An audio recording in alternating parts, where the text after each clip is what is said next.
Greater Good Radio. Connect, learn, heal, and grow. I was trying all the different martial arts with the intent to strengthen my mind. And that's all I was using martial arts for, right? Not the physical part. It was all mental.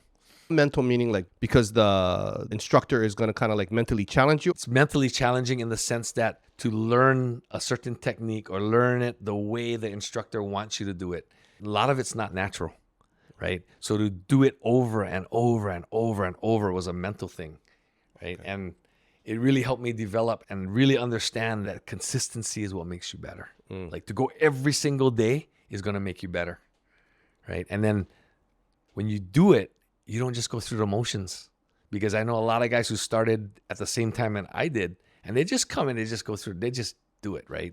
They don't think, they don't have any goals, they don't have anything. They just come to the class and just do it. Whereas at each class that I'd get to, I had a goal, like what am I trying to achieve in this class, right? And that's how I trained. And I learned that that's how you get better quick at anything. Did all of your past martial arts experience help?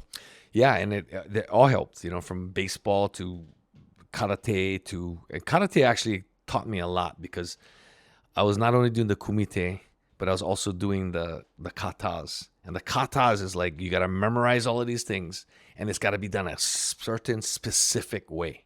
And everything, to the little detail of how you step, how you breathe, how you ki, all of that, right? And it's got to be done exactly like that. And the only way to do it exactly how they want it is to do it over and over and over and over again. And so I think from that young age, I realized the importance of consistency and sticking with it.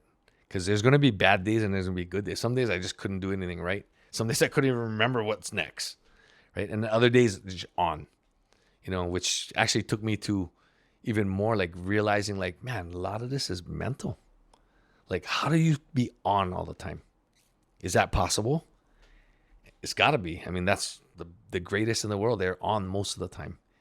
Maybe you can't be on 100% of the time, but those days that you're off, you have a technique to try to bring yourself back on again, right? And I think that was the whole challenge. And those things, that's what I love, challenges. And what's a technique to bring you back on?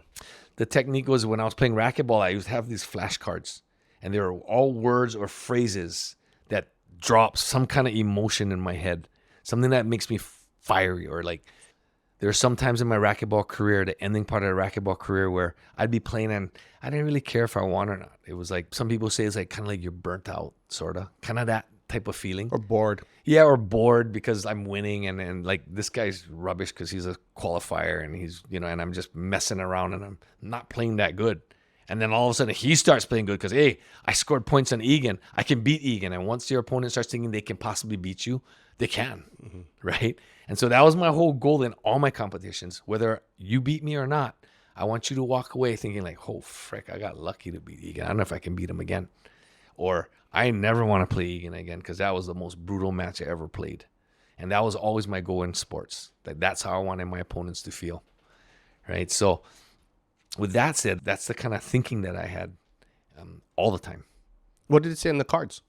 So on the cards, it would say stuff like rise to the challenge. So if I was feeling down, like I was saying, then I needed words like you got to rise to the challenge.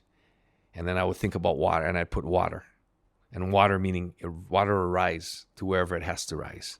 My grandmother used to say in Japanese, gambate, means, go for it, never give up. I would have that on there, and I would think about never giving up.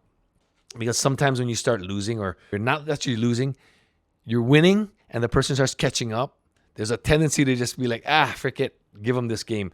I'll come back the next game. But when you do that, they have momentum going into the next game, not you. So you got to try to kill that as soon as you can, right? You got to, like, what did they say? You got to kill the monster. Don't let the person become a monster. Or they would say with the snake, right? The faster you chop the snake's head off, the less chance you're going to get bit. So those kind of things is what I would write on there to get myself fired up. Never surrender. I don't know. I had a whole list of them. And I would just flip through that. I'd call a timeout, flip through that thing until I could feel that emotion that I wanted to win again. If you resonate with Greater Good Radio, please join our community at www.greatergoodradio.com, where you can get access to exclusive content and offerings. Hope to see you soon.